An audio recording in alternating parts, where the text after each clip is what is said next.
બહુ એ કઠણ કાઢું કરું છું એક આનું ફેર માટે. માએ તે મૂકીને જતી રહી, કયા પૂછ્યા વગર જતી રહી. વરસ પછી દાદા ઓફ થઈ ગયા, આઘાતમાં ને આઘાતમાં. અને મમ્મી જતી રહીને ચોથે દિવસ દાદાને એટેક આવી ગયું.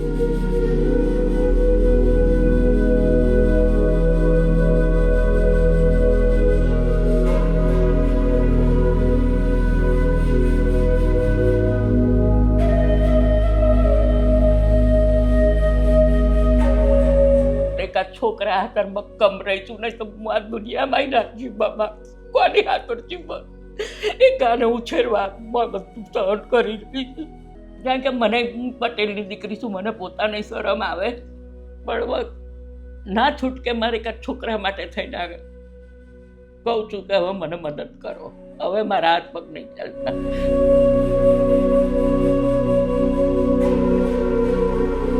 બા, પહેલા તો મારું નામ નિલેશભાઈ છે. તમારું શું નામ છે? મારું નામ જયશ્રીબેન જીશનભાઈ પટેલ. ને હાલમાં પરિવારમાં કોણ કોણ છે બા? પરિવારમાં અમે માને દીકરો એક છે. હાલમાં શું તકલીફ પડે છે બા? મને બધી રીતે, આર્થિક રીતે, શારીરિક રીતે બધી જ. કારણ કે હાજા માદા હોય તો દવાના પૈસા ના હોય. અને તમારી ઉંમર શું છે બા? મારી ઉંમર 63 વર્ષ છે. અને આજે પરિવારમાં કોઈ નથી બા? ના, કોઈ નથી. આ મારા દીકરાનો દીકરો છે. મારો દીકરો 6 વર્ષ પહેલા ઓફ થઈ ગયો.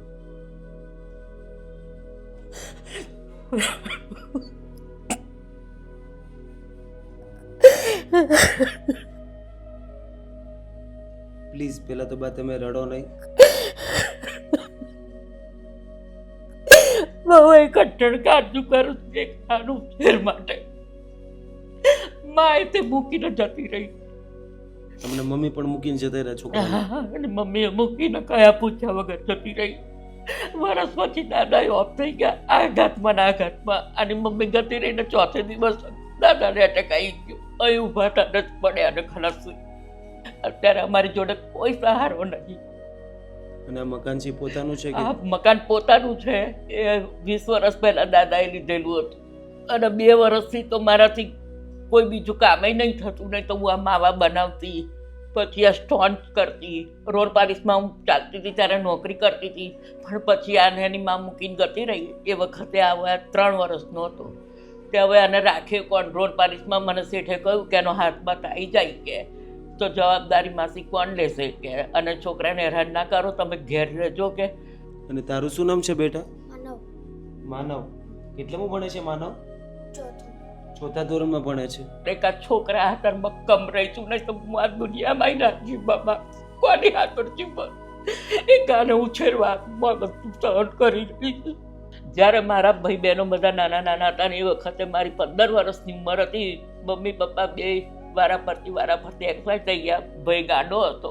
એ વખતે કમાવા વાળું કોઈ નહોતું. પણ મારે ત્યાં પપ્પાનું મકાન 3 બારનું હતું. જે ભાડું આવતું હતું એ ભાડામાં મેં છોકરાઓને ઉછેર્યા.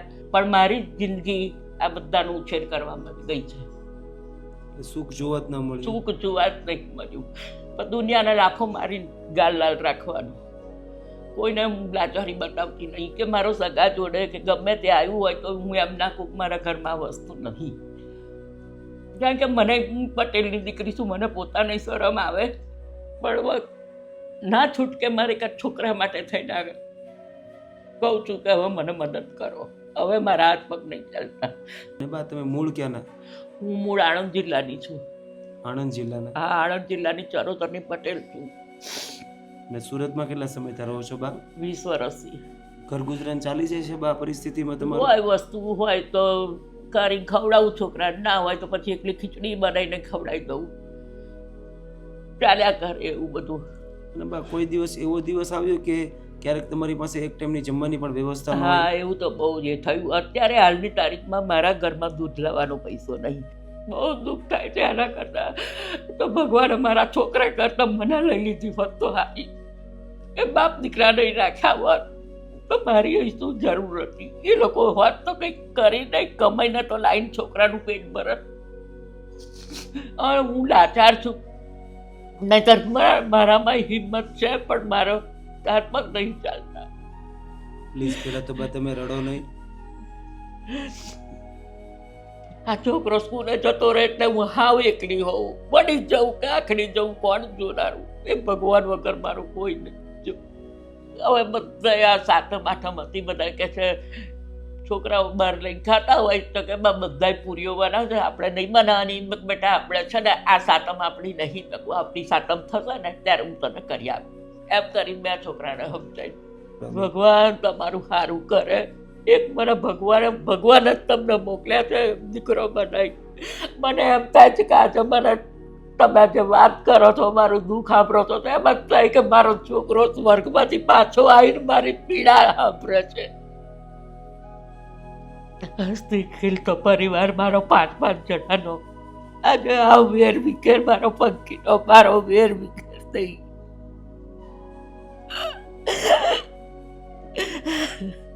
અને આ ઘરમાં હવે 5-5 રહેતા હતા.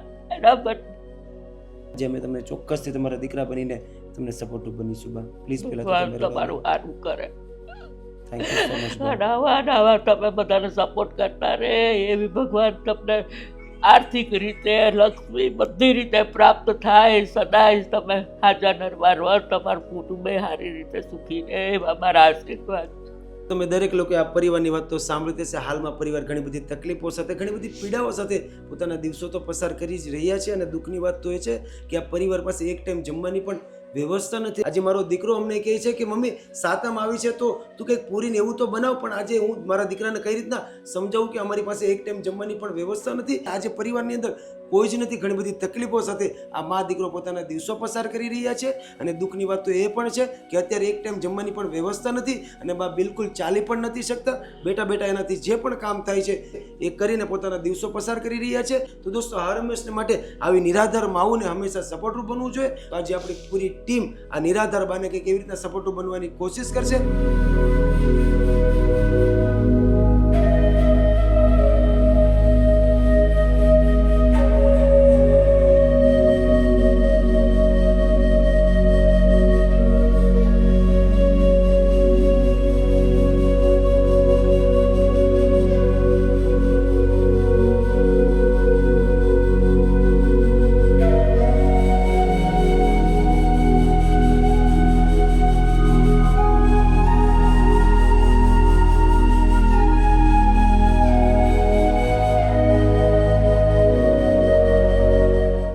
દોસ્તો તમે દરેક લોકો આગળના વિડીયોમાં જોયું હશે કે આ પરિવાર કઈ હાલત સાથે પોતાના દિવસો પસાર કરી રહ્યા હતા. હમણાં થોડા દિવસોમાં જ રક્ષાબંધન છે, જન્માષ્ટમી છે, મોટા મોટા તહેવારો આવવાના છે.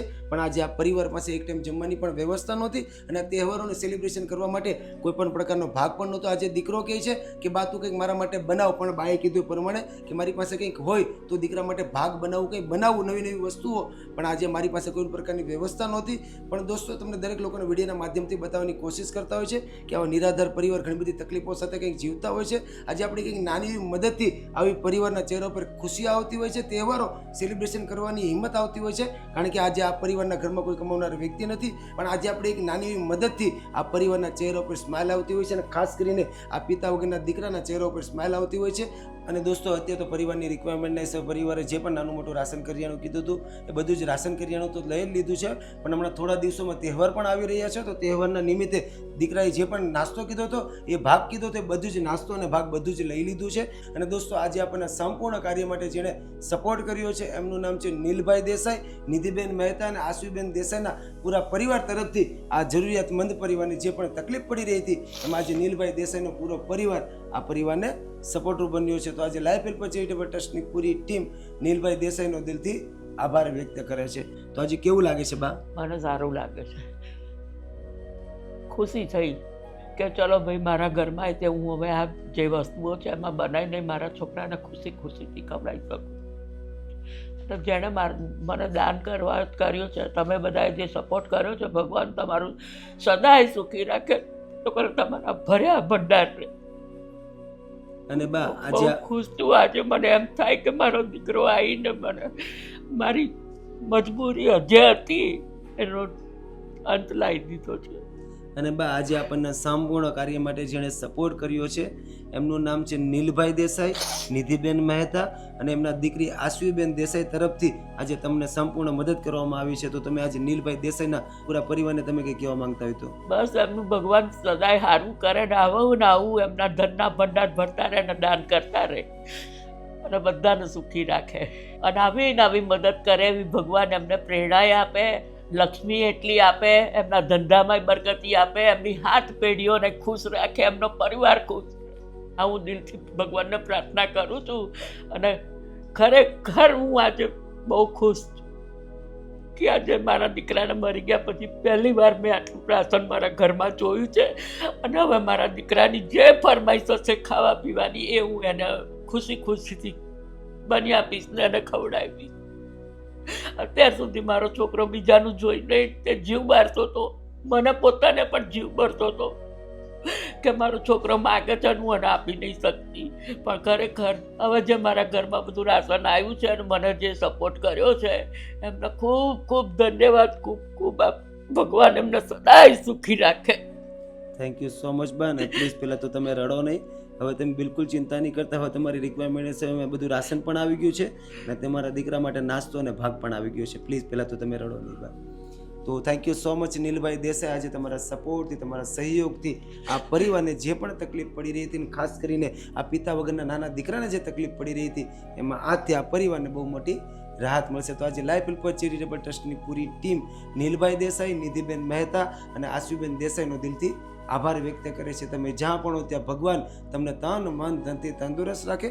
બસ હર હંમેશા માટે આવી જ રીતના જરૂરિયાતમંદ લોકો માટે અને નિરાધાર લોકો માટે સપોર્ટરૂપ બનતા રહેજો. Once again thank you so much નીલભાઈ દેસાઈ. કોઈ દિવસ અમને પણ ખ્યાલ નહોતો, અમે તો આશા જ મૂકી દીધી હતી કે અમે જીવીશું કઈ રીતે, જ્યાં સુધી થોડું ઘણું મહેનત મજૂરીનું હોય એ તો શાક હોય તો તેલ ના હોય તો મસાલા ના હોય કે લોટ ના હોય, જે તે કરીને જે એક વસ્તુ હોય એ કરીને મારા છોકરાનું પેટ ભરતી હતી અને એને તો ગમે એમ કરીને થોડુંક ખવડાવી અને હું ત્યાં સરકારી સ્કૂલમાં એને મધ્યાહન ભોજન મળે એટલા માટે તો હું એને સરકારી સ્કૂલમાં છીએ આ બાજુ લાવી નથી કે ચલ ભાઈ મારા ઘરમાં નહીં મને ખાવા, ત્યાં તો એ જમી શકશે ને પેટ ભરી.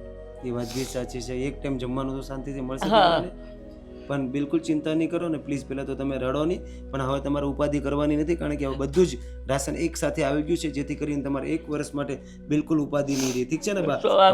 ભગવાન તમારું સારું કરે, તમારો પરિવાર સુખી રહે, તમારા ધન પણ બધી રીતે તમે ભગવાન દયા રાખે અને આવી મારી દીકરા વગરની માને મદદ કરતા રહો. અમે ચોક્કસથી તમારી જેવી માઓને મદદ કરતા રહીશું અને પ્લીઝ પહેલાં તો તમે રડો નહીં. અને હંમેશા અમારો પ્રયાસ એવો હોય છે કે નિરાધાર લોકોને સપોર્ટરૂપ બની બા. પ્લીઝ પહેલાં તમે રડો નહીં બા.